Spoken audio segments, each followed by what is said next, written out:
Jonathan Arizala aka Jason Kid. Hanggang dito ako sa Baclaran.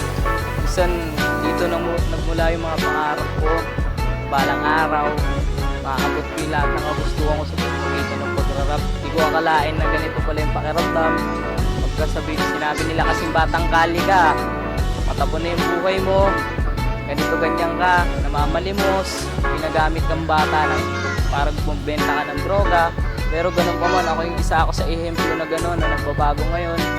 Kumbaga lalo ngayon, mas lalo pa lumalalim yung kaalaman ko sa pagrarap ko kasi sa mga taong nakakasalamuha ako sa buhay. Hindi ko na po hinahangad yung palakpak, pera, kasigatan, makita ka sa TV, hindi ko na hinahangad yung kumbaga. Masaya na ako kung ano man ako sa susunod na taon, sa susunod na araw, maging inspirasyon, yun lang po yung pinapangarap ko sa buhay ko. Actually, bago ako mag-umpisa mag-rap, nagsimula muna akong sumayaw. Natuto akong sumayaw sa grupo ng SAS Crew. Dati rin po akong b-boy, actually.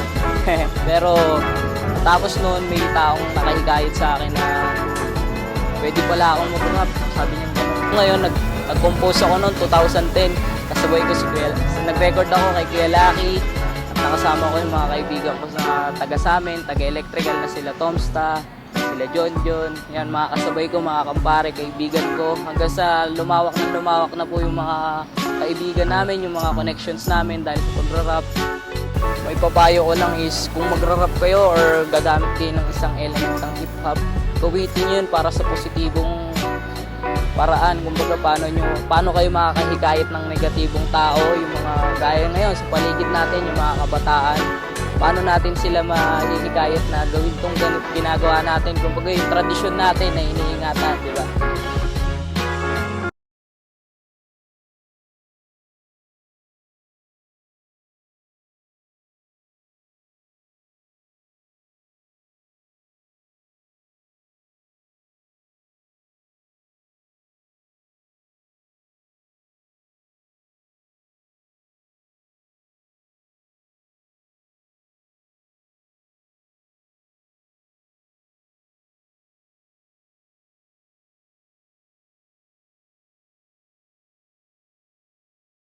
Kumbaga, walang imposible. Kumbaga, magpakatotoo ka lang. Ipakita mo kung ano ka, kung ano buhay meron ka, kung sino ka, ipakita mo lang sa kanila, maaabot mo rin yung mga pangarap mo.